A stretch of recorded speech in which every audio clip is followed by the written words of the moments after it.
Ya, Pak.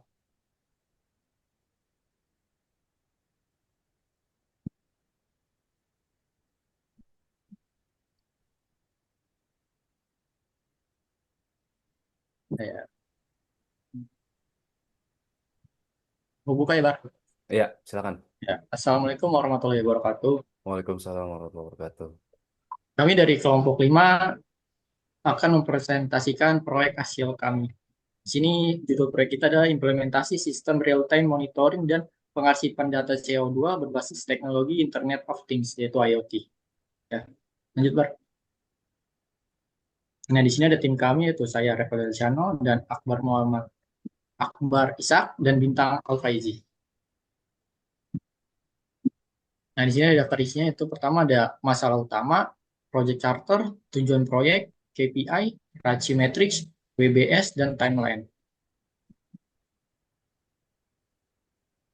Nah, di sini ada latar belakang. Ini ada integrasi dan keadaan sistem pengelolaan dan keamanan data, pemenuhan kebutuhan klien dan biaya. Di sini latar belakangnya itu sebelum kita pakai proyek Indofood ya Pak. Sebelum Indofood pakai sistem IoT monitoring, mereka melakukan pemantauan gas CO2 secara manual. Jadi tiap hari kayak teknisi harus keliling pabrik buat ngecek kadar CO2 pakai alat ukur biasa. Masalahnya kalau cara kayak gini tuh nggak efisien banget. Kadang datangnya telat, nggak akurat dan sering banget kelewatan kalau tiba-tiba kadar CO2 naik drastis. Selain itu, semua catatan hasil pengecekan masih disimpan manual, nggak ada sistem digital. Jadi pas butuh data buat audit atau analisis, tim malah susah nyari riwayat. Akibatnya kalau ada kebocoran atau kadar gas naik di luar batas aman, tim baru tahu setelah situasinya udah bahaya. Responnya jadi lambat dan beresiko buat keselamatan karyawan di area produksi. Masalah lainnya, pihak manajemen juga nggak bisa pantau kondisi lapangan secara langsung karena nggak ada sistem yang nampilin data secara real time. Jadi mereka cuma bisa nunggu laporan dari staff yang kadang telat atau enggak lengkap. Ini bikin perusahaan buat ngawasin kondisi lingkungan kerja dan jaga kepatuhan terhadap standar keselamatan. Intinya, Indofood butuh solusi yang bisa memantau kadar CO2 secara otomatis, cepat, dan bisa disimpan datanya. Biar kalau ada masalah bisa langsung ketahuan dan ditangani. Dari situ muncullah ide kayak kita bikin sistem IoT monitoring CO2 berbasis real time yang bisa ditampilkan data langsung di dashboard dan nyimpan semuanya di cloud. Oke, boleh next bar. Ya. Nah, sini ada project chapter-nya. Ini project chapter tuh ibaratnya kayak isi ngejelasin dari bentar.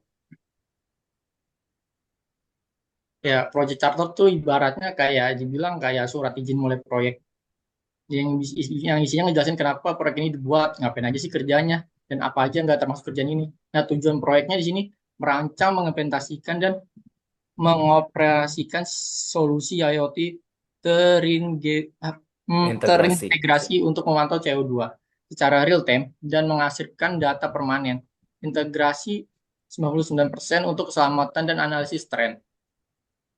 Nah, di sini juga tujuan proyek ini itu simpel biar Indofood bisa mantau kadar CO2 secara otomatis, cepat, dan akurat tanpa harus ngecek manual lagi.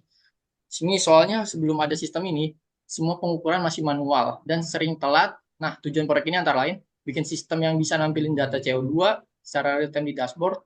Yang kedua bisa kalau ada kenaikan CO2 langsung kelihatan dan bisa ditangani. Yang ketiga bisa nyimpen data histori otomatis dan jadi kalau mau ngecek riwayat gampang. Yang keempat bikin proses monitoring lebih aman buat karyawan. Yang kelima meningkatkan respon tim kalau udah ada masalah.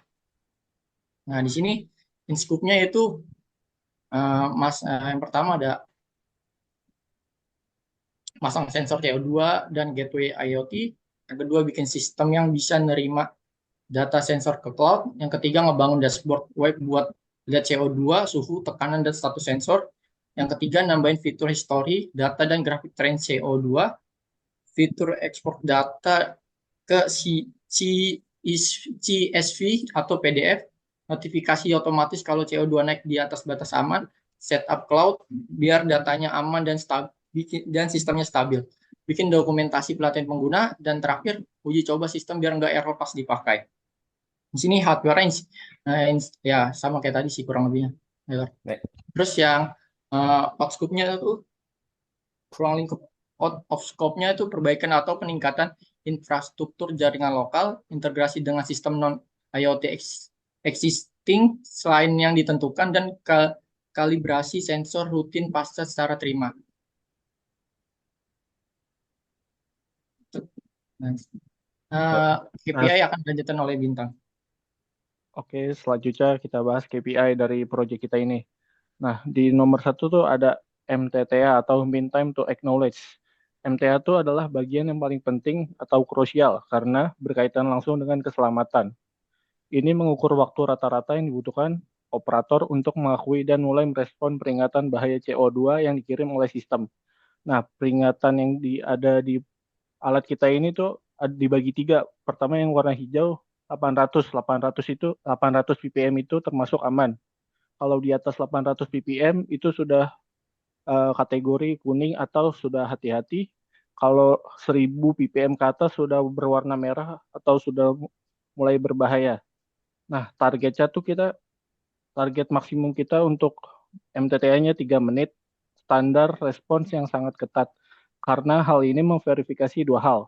Pertama, sistem notifikasi kita sangat cepat dan andal, dan kedua, tim operasional kita telah terlatih sesuai dengan dokumen manajemen kita. Dengan target ini, kita memastikan bahwa anomali CO2 dapat diatasi sebelum menimbulkan risiko yang serius. Nah, nomor 2 ada data latensi. Nah, data latensi ini tuh mengukur keterlambatan dari sensor di lapangan hingga tampil di web dashboard untuk sistem real time. Latensi ini harus serendah mungkin. Nah, kalau di kita ini targetnya tuh maksimal banget 2 detik, menjamin bahwa operator melihat kondisi CO2 yang benar-benar terjadi saat ini. Jika latensi lebih tinggi, keputusan yang diambil berdasarkan data tersebut akan berpotensi keliru atau terlambat. KPI ini memvalidasi efisiensi komunikasi antara hardware IoT, API, dan cloud server. Pengukuran ini dilakukan secara otomatis oleh sistem, menjamin kita selalu tahu performa jaringan. Nah, nomor 3 tuh ada data integritas. Uptime adalah data integritasnya tuh targetnya 99,9. Berarti sistem harus data kita dikirim oleh sensor, disimpan secara permanen tanpa kehilangan atau korup, disimpan sebagai fondasi untuk kebutuhan audit, kepatuhan regulasi, dan analisis tren jangka panjang. Targetnya tuh 99,99% tadi, target yang cukup tinggi. Ini mencerminkan komitmen yang kita terhadap kualitas arsip data. Jika data hilang, analisis tren atau bukti kepatuhan menjadi cacat. Nah, selanjutnya ada sistem uptime. Sistem uptime itu adalah matriks keandalan sistem. Target kita kan 99,9, berarti sistem kita tidak boleh down selama kurang dari 9 jam. Target ini memastikan bahwa infrastruktur cloud server dan gateway IoT yang kita kembangkan sesuai dengan WBS sangat stabil dan selalu siap memonitor tanpa uptime yang tinggi, dan data latensi menjadi tidak relevan. Selanjutnya, fitur utilization. Mengukur adopsi dan value yang dirasakan pengguna sistem. Sistem ini tidak boleh menjadi gudang data pasif. Kita ingin fitur histori data dan ekspor digunakan secara aktif. Target kita tuh 15 kali query per bulan, atau ekspor data per bulan menunjukkan bahwa pengguna teknis secara rutin memanfaatkan data untuk analisis mereka. Misalnya untuk laporan bulanan, menganalisis insiden. Ini memvalidasi keberhasilan pelatihan pengguna dan buktikan bahwa sistem ini memberikan manfaat analisis yang nyata. Ini juga ada kaitannya dengan resistensi yang ada di bagian B nanti. Pencapaian KPI ini akan membantu mengatasi resistensi dari manajer operasional dan teknisi pemeliharaan. Sesuai dengan dokumen manajemen perubahan nantinya akan dipresentasikan dengan membuktikan bahwa data tersebut benar-benar alat bantu yang berharga. Next.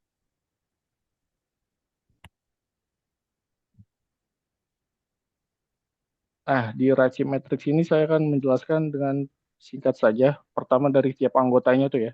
Pertama dari Reval Dirsiano sebagai project manager. Reval ini adalah penanggung jawab utama untuk seluruh outcome proyek. Perannya bersifat governance dan sign-off akhir. Dia itu memastikan bahwa setiap paket pekerjaan berhasil diselesaikan, disetujui, dan memenuhi standar KPI. Reval itu bertanggung jawab jika terdapat kegagalan delivery atau penyimpangan dari project charter.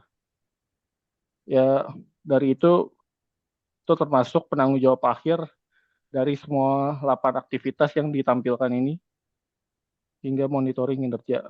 Nah, selanjutnya dia juga memungkinkan Reval memantau kemajuan tanpa harus terlibat dalam coding harian, menjaga fokusnya pada manajemen risiko dan jadwal. Nah, selanjutnya ada perannya Akbar. Akbar sebagai PIKIT atau programmer. Akbar ini adalah pelaksana utama yang bertanggung jawab atas semua delivery teknis dan fungsional proyek.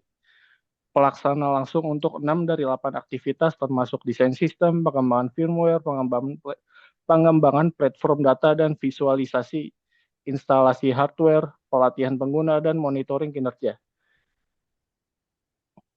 Dia itu yang bertanggung jawab untuk coding, instalasi, integrasi, dan pelatihan. Perannya cukup kritis untuk pencapaian KPI data latensi dan integritas data. Dia juga diminta masukan untuk aktivitas uji coba kualitas.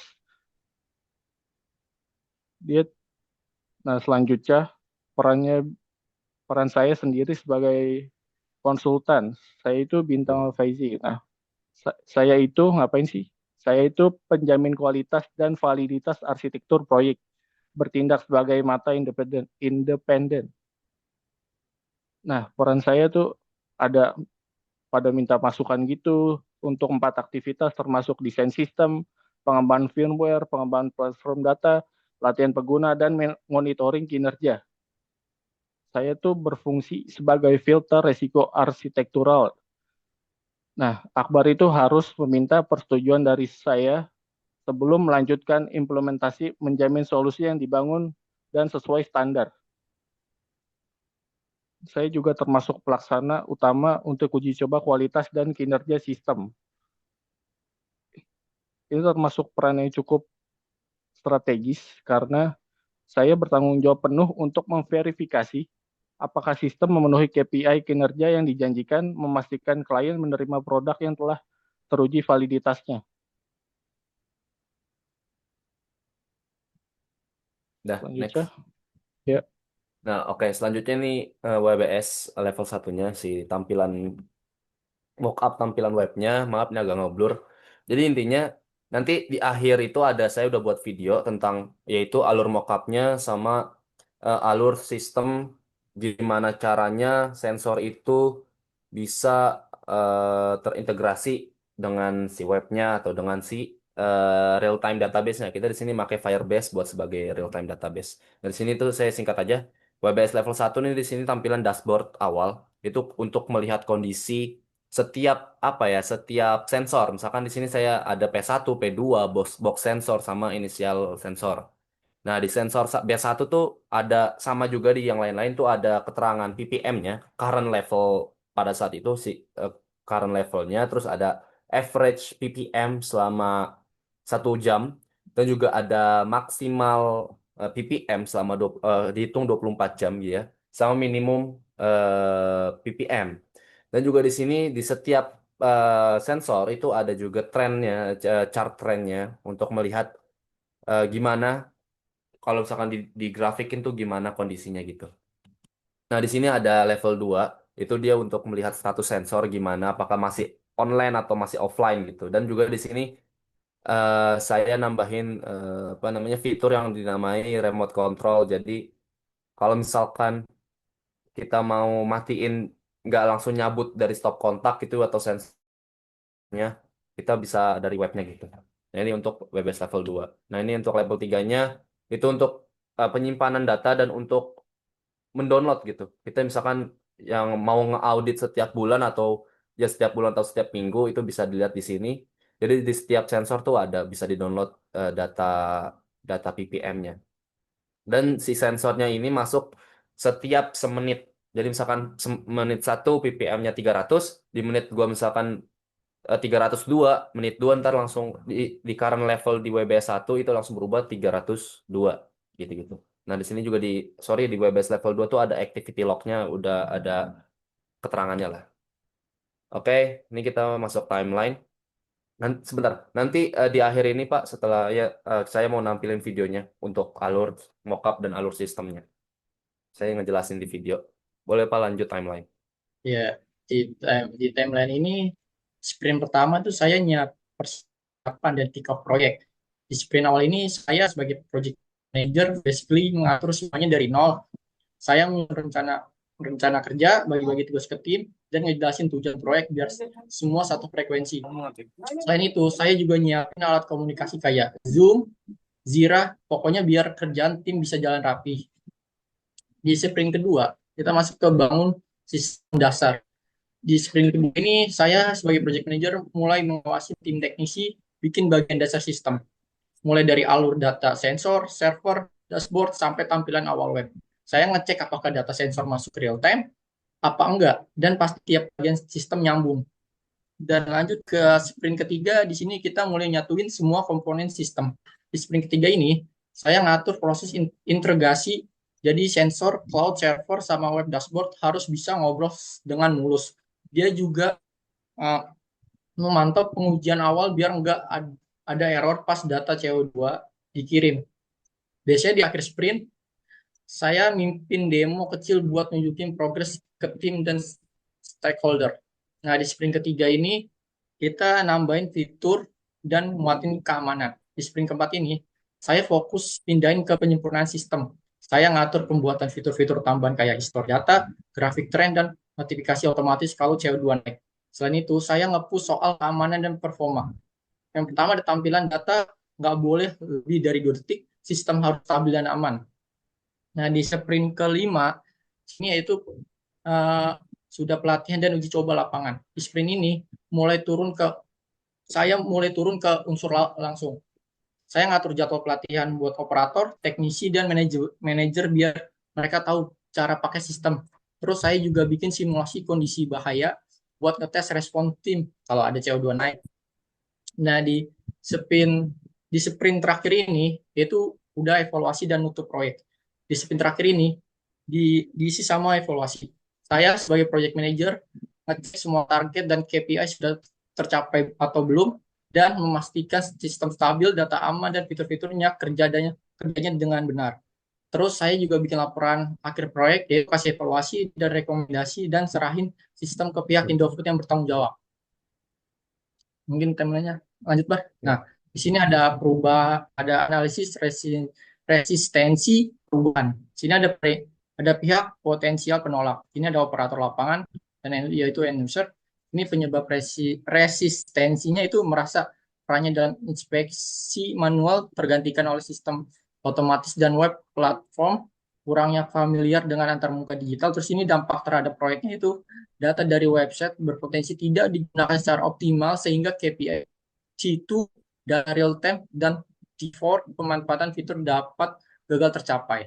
Di sini ada teknisi pemeliharaan. Penyebab resistensinya itu meragukan keakuratan sensor baru dan menilai sistem menambah beban kerja atau pemeliharaan sensor dan gateway.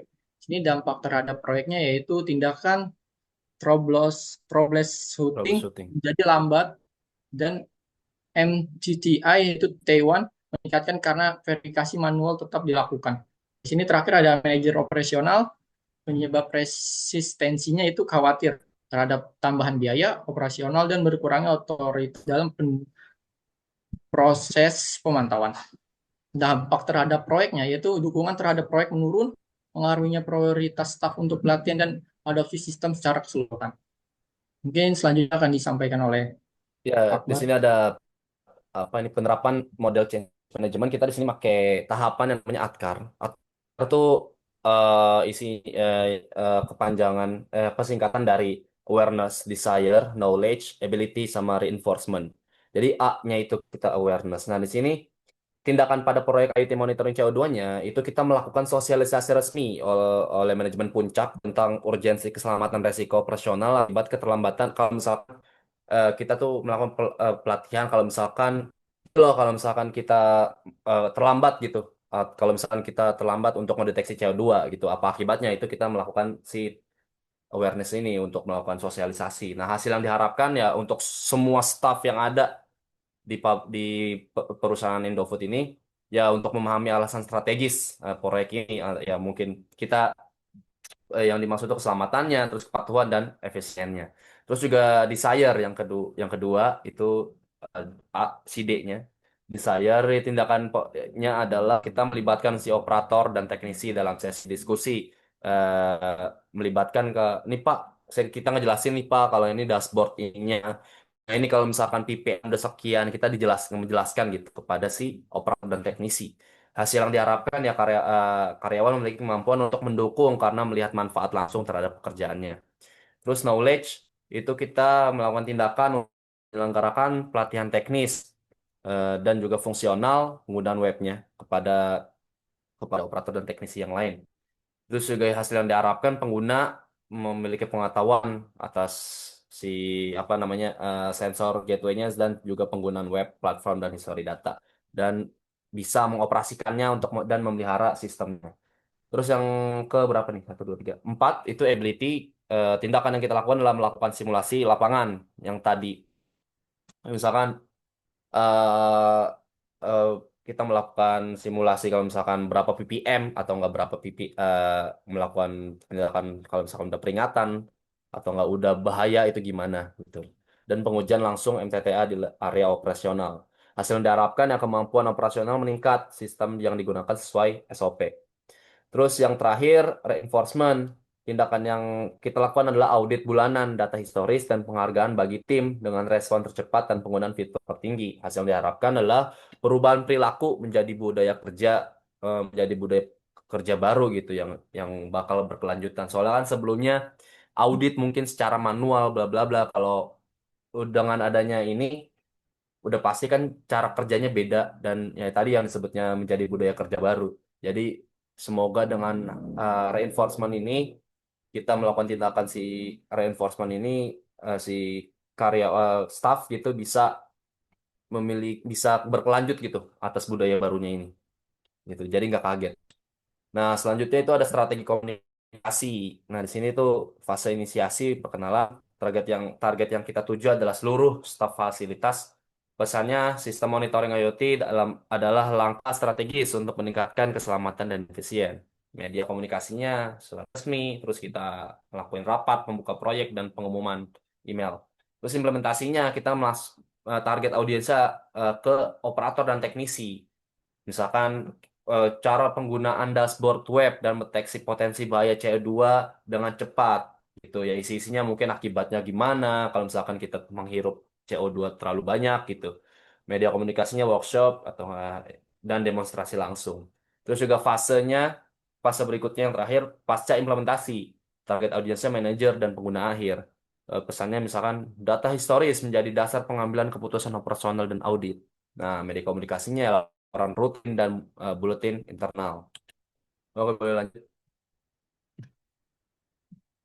Pak, Tang, di mute, ke mute. Selanjutnya ada strategi pelatihan. Pesertanya adalah operator lapangan. Fokus materinya tuh interpretasi tampilan, dashboard, dan prosedur phone alert. Tujuan penelitiannya meningkatkan kecepatan tanggap MTTA 3 menit. Mengatasi kekhawatiran operator dengan memberikan prosedur yang jelas dan power untuk bertindak. Peserta kedua ada teknisi pemeliharaan. Fokus materinya tuh troubleshooting sensor dan pemeliharaan gateway. Menjamin integritas data dan keandalan sistem. Mengatasi keraguan teknisi dengan memberikan pengetahuan teknis mendalam tentang hardware yang baru. Peserta ketiga, manajer operasional. Fokus materinya penggunaan fitur histori, data, dan laporan otomatis. Tujuan penelitiannya memastikan data digunakan dalam analisis dan audit. Memberikan manajer operasional alat baru untuk meningkatkan otoritas pengambilan keputusan berbasis data. Mengatasi kekhawatiran berkurangnya otoritas.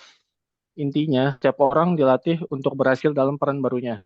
Pelatihan dirancang untuk mengubah penolakan menjadi kemampuan untuk menggunakan sistem yang merupakan fase penting dalam model ADKAR. Oke, selanjutnya. Nah, evaluasi keberhasilan perubahan. Indikator keberhasilannya tuh pertama pemahaman terhadap urgensi proyek, awareness. Metode pengukurannya survei pemahaman pasca sosialisasi. Targetnya 80% responden memahami tujuan proyek. Yang kedua ada partisipasi pelatihan dan adopsi sistem desire dan knowledge. Tingkat kehadiran dan kelulusan pelatihan. Targetnya 90 peserta lulus pelatihan. Yang ketiga indikatornya tuh ada penggunaan aktif web platform atau ability. Metode pengukurannya analisis log penggunaan sistem. Target operator aktif setiap shift manager mingguan. Indikator selanjutnya keberlanjutan perilaku kerja baru atau reinforcement. Metode pengukurannya audit data historis dan laporan bulanan. Targetnya 99,99% kelengkapan data historis. Kami tidak akan menutup proyek sebelum target ini terpenuhi. Tingkat kelulusan pelatihan 90% dan penggunaan aktif adalah bukti bahwa investasi kita dalam change management telah berhasil mengubah keengganan menjadi kemampuan. Ini memastikan proyek charter kita diterjemahkan menjadi perilaku kerja yang berkelanjutan dengan baik. Udah. Sudah. Oke, selanjutnya saya pengen apa? Ngasih tahu misal si ininya. Aduh, videonya gimana ya? Saya izin nampilin video ya, Pak. Ya, silakan.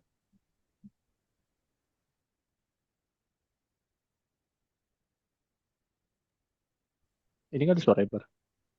Oh, nggak ada ya? Oke deh, kayak nggak, emang nggak muncul deh. Sabar, sabar. Gini ya Pak, saya jelasin langsung di webnya. Jadi gini, nah ini muncul kan ya? Muncul. Oke. Muncul, muncul. Nah ini di P1, tadi yang saya jelaskan, ini dashboard awal level 1, itu P1, isinya begini. Ada current level CO2-nya, ada rata-rata per jam, ada nilai maksimal dalam 24 jam, ada nilai minimal dalam 24 jam. Begitu juga di P2 box sensor masih initial condition sensor. Nah, di chartnya juga kita bisa ngelihat kapan kita mau lihat berapa jam gitu, misalkan sejam. Berarti kalau misalkan sejam data masuk ke dalam database selama semenit, berarti ada 60 data yang masuk. Begitupun ya kita hitung secara matematis saja, 3 jam berarti berapa berapa ada berapa data. Sejam berarti 60 data. Nah, begitu. Nah, di sini status sensor.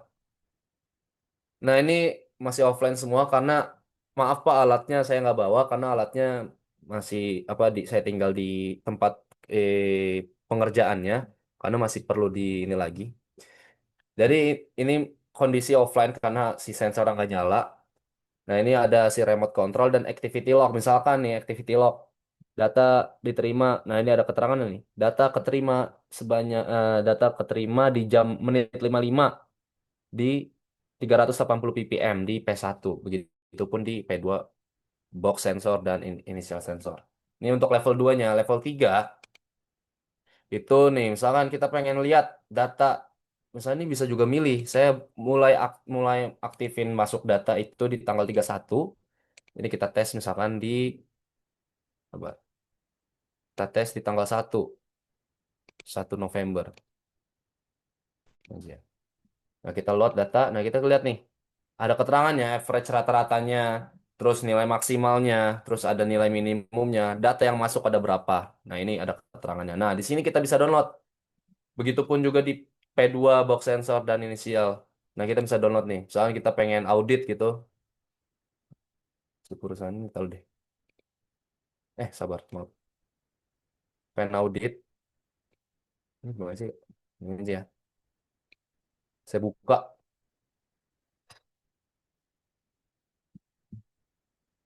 Nah, nanti kita ngeliat di sini.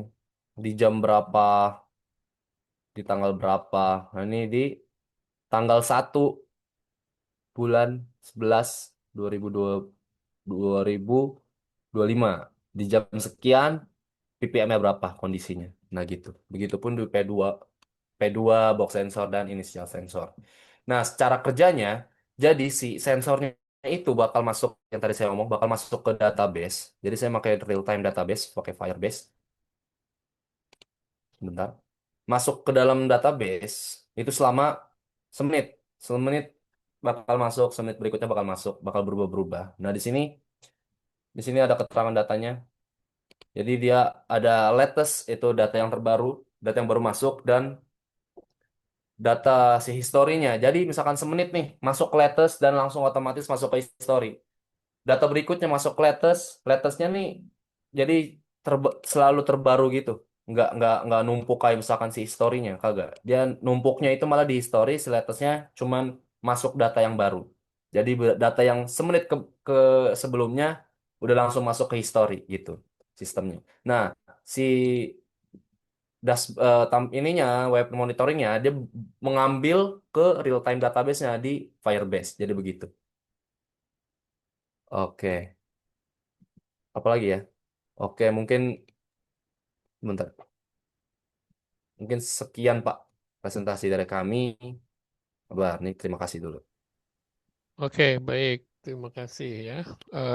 Sekarang ada pertanyaan, nanti lihat di chatting. Oke Pak, ketik guys. Nanti copy paste aja. Oke Pak.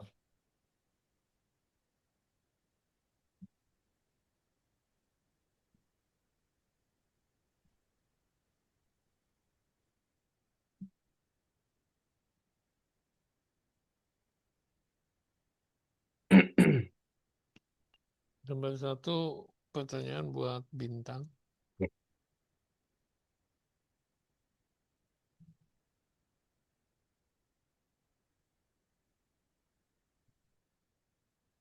Pertanyaan pertama adalah jelaskan tahapan utama dalam WBS untuk mengembangkan sistem monitoring CO2 berbasis IoT, mulai dari instalasi sensor, integrasi jaringan, hingga implementasi dashboard real time. Ini satunya keketik yang tadi. Ya, jadi ini ya. Terus yang kedua,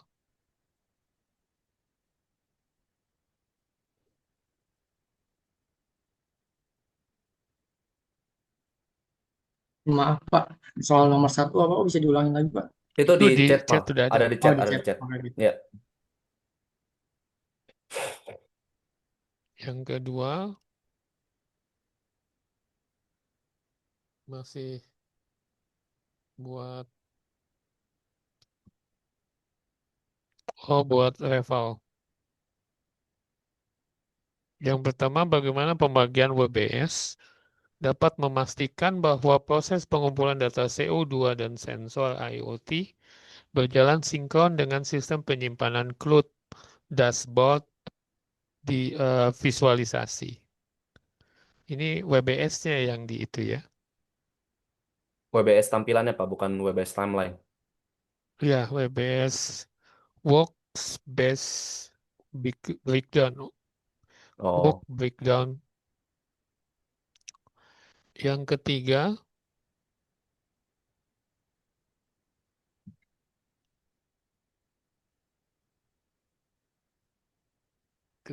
ini buat Akbar.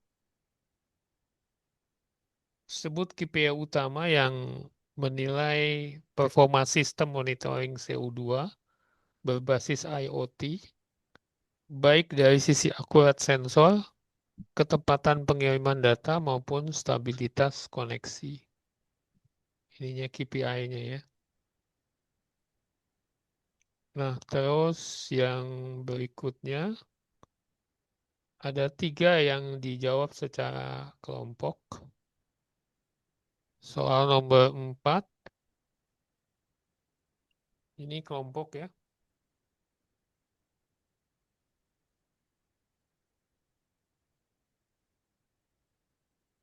Nomor 4 adalah ya identifikasi peran yang terlibat, misalnya IoT engineering, cloud developer, UI UX designer, QA tester, client, dan jelaskan pembagian tanggung jawab dalam resi matriks pada tahap integrasi sensor CLUD. Oke, ini untuk kelompok ya. Yang berikutnya adalah untuk kelompok juga.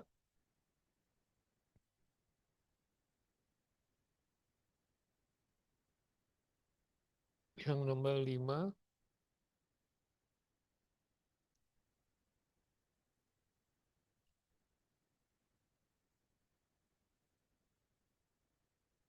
5 adalah elemen apa saja yang wajib ada pada mockup dashboard real time CO2 agar pengguna dapat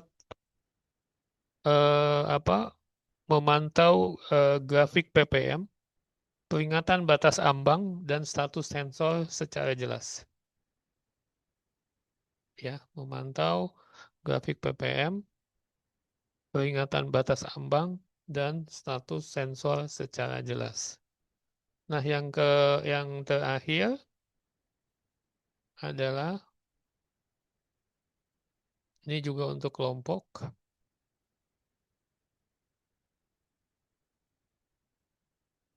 Ini adalah kesimpulan dari tulisan Anda.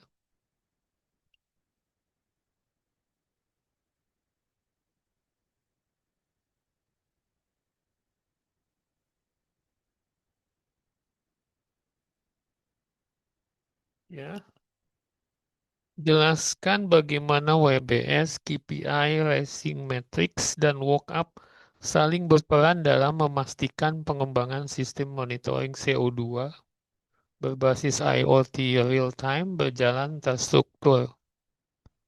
Memiliki pembagian tugas yang jelas, dapat diukur kinerjanya, dan menghasilkan tampilan dashboard yang sesuai kebutuhan pengguna. Oke, 10 menit cukup untuk menjawab ini?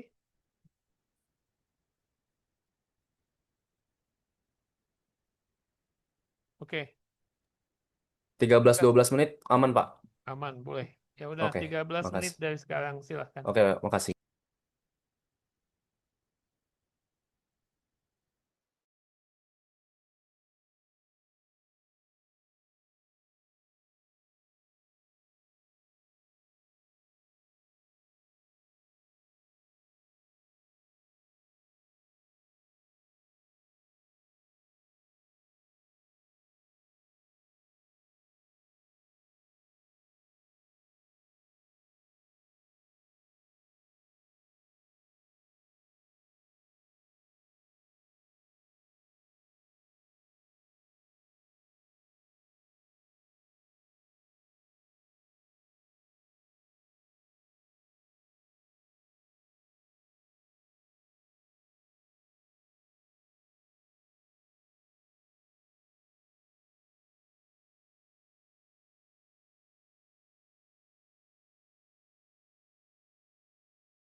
Maaf Pak, ini berarti ada 6 soal kan ya Pak?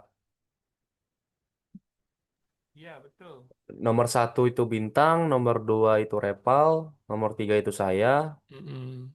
nomor 4 Kelompok, itu kelompok, 5 kelompok, 6 6 juga. kelompok kayak. 4 sampai Jadi, 5 kelompok kan? ya, 4 sampai 6. jadi hanya 1 dan 2 aja yang nanti dibacakan. Yang 4, 5, 6-nya nanti dikirim aja di Olu. Oke Pak. Udah kan 1 5 3 biar cepat yuk. Oke, silahkan. Udah. Udah ya? Lalu Pak. Sebentar baterai saya habis. Bentar.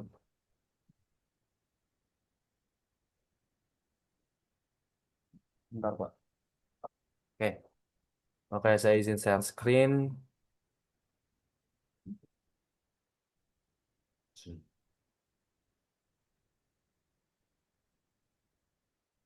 Nah, bentar.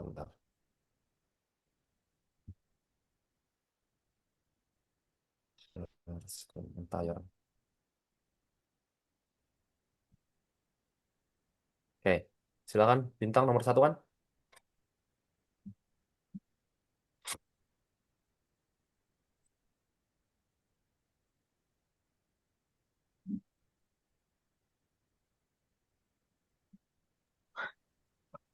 Pertanyaan nomor 1. Jelaskan tahapan utama dalam WBS untuk pengembangan sistem monitoring CO2 berbasis IoT, mulai dari instalasi sensor, integrasi jaringan, hingga implementasi dashboard real time. Proyek ini tuh dibagi menjadi 5 fase besar untuk memastikan pengiriman solusi IoT yang terintegrasi. Tanggung jawab implementasi teknis utamanya diemban oleh Akbar sendiri sebagai PKIT atau programmer. Perencanaan awal dan inisiasi. Fase ini fondasi yang dipimpin oleh Project Manager Reval Delciano. Pekerjaan utama di sini adalah menyelesaikan proyek charter dan analisis kebutuhan agar ruang lingkup tujuan dan teknologi yang akan dipakai sudah disepakati di awal. Kedua, pengembangan sistem inti. Fase coding dan desain utama. Tim fokus pada pembangunan lapisan software yang akan digunakan meliputi desain sistem dan keamanan, menentukan arsitektur dan menerapkan fitur keamanan, misalnya enkripsi dari pengembangan firmware, membangun kode program untuk modul IoT yang dipasang di sensor CO2 agar bisa mengambil data, memproses, dan mengirimkannya via jaringan. Ketiga, pengembangan platform data, membangun web dashboard real-time, cloud server, dan database pengarsipan. Tahap ini krusial untuk mencapai KPI data latensi 2 detik.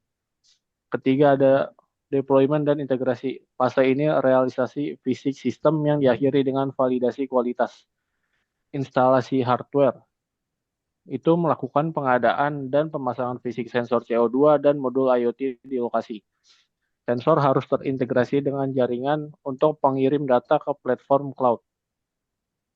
Uji coba kualitas tahap kritis yang dipimpin oleh saya sendiri. Di sini dilakukan pengujian end-to-end secara independen untuk memverifikasi bahwa sistem terintegrasi dengan baik dan telah memenuhi semua KPI, termasuk MTTA dan sistem uptime. Nah, keempat, penutup proyek atau fase handover kepada klien yang bertujuan menjamin keberlanjutan.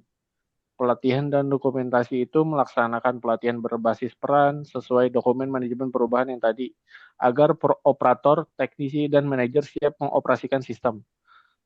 Selanjutnya, serah terima resmi, penyerahan dokumentasi, dan persetujuan akhir dari klien.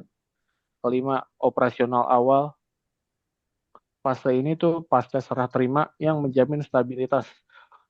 Monitoring kinerja, memantau sistem secara ketat setelah go live, melakukan implementasi, alert lanjutan, dan optimasi back-end jika diperlukan.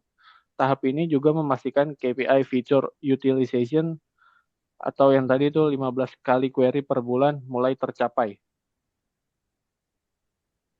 Ya, di pertanyaan nomor 2 itu bagaimana pembagian WBS dapat memastikan bahwa proses pengumpulan data CO2 dari sensor IoT berjalan sinkron eh, dengan sistem apa itu? Sistem penyimpanan cloud dan dashboard visual. Nah, sini mulai Yang pertama ada kerjaan dibagi per bagian biar jelas. Nah, mulai dari instalasi sensor, set jaringan, cloud, dashboard, sampai fitur history semua terpisah. Jadi tim tahu bagian mana yang harus mereka beresin duluan. Yang kedua ada urutan alurnya, ditentuin dari awal. Jadi data juga harus mengikuti jalannya, yaitu pertama dari sensor, gateway, cloud, dashboard. Karena WebAS sudah ngatur urutannya, jadi proses ini nggak akan ketukar. Terus yang ketiga ada dependence antar aktivitas sudah ditentukan.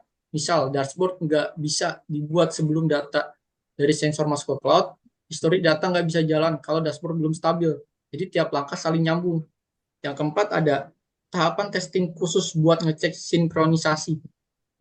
Di WBS memang ada integration testing, UI data flow testing, dan end-to-end testing. Ini ngujinya dari sensor sampai dashboard biar datanya sama semua dan nggak delay lebih dari target. Yang kelima, ada rasi bikin tanggung jawab tiap orang jelas. Di sini project manager yaitu saya, yaitu jaga alur tetap sinkron, programmer yaitu Akbar, bikin API atau dashboard, dan PKIT juga ada Akbar, yaitu urus sensor dan gateway. Di sini ada konsultan yaitu Bintang, yaitu bantu arsitektur. Di tiap bagian ada penjaganya. Dan yang keenam, ada bagian monitoring atau maintenance setelah sistem hidup. WBS juga dimasukin aktivitas pemeliharaan. Ini penting biar sinkronisasi data tetap aman setelah sistem jalan.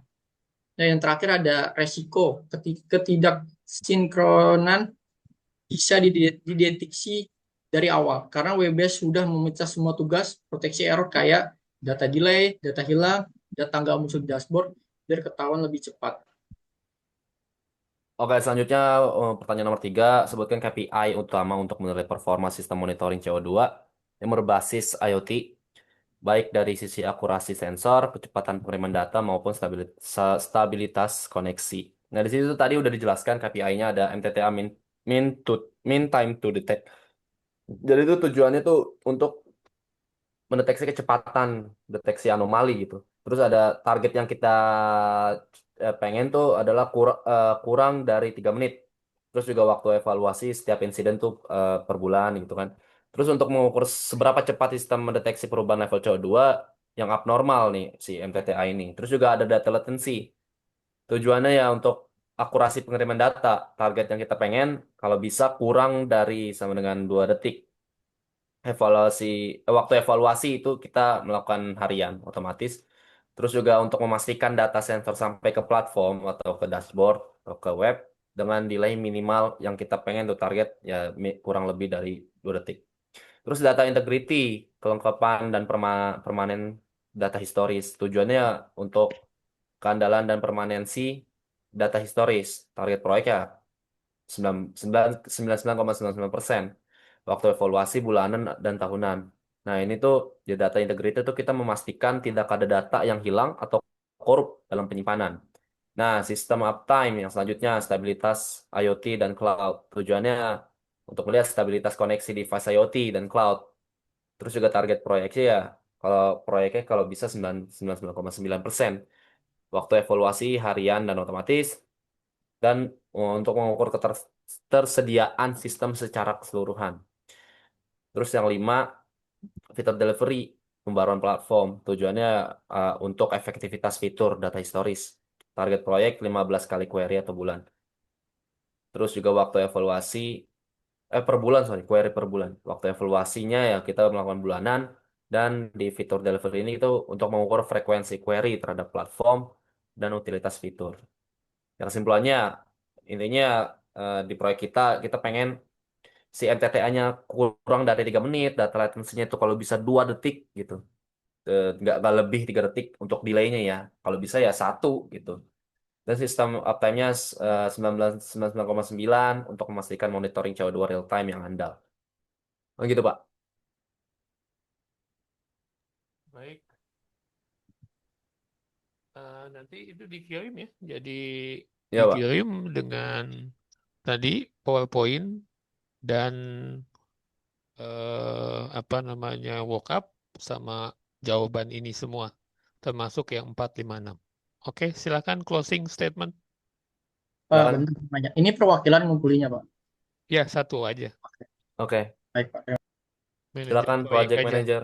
Baik. Ya, Eh, mungkin segini aja hasil proyek kami. Kurang lebihnya mohon maaf. Wassalamualaikum warahmatullahi wabarakatuh. Waalaikumsalam Waalaikumsalam. warahmatullahi wabarakatuh. Terima Oke, Makasih kasih, banyak, good. Pak. Pak. Terima kasih, Sama-sama. Pak. Bagus ya. Makasih Pak. Izin keluar ya, Pak. Ya, Izin keluar, silakan. Pak. Keluar Pak.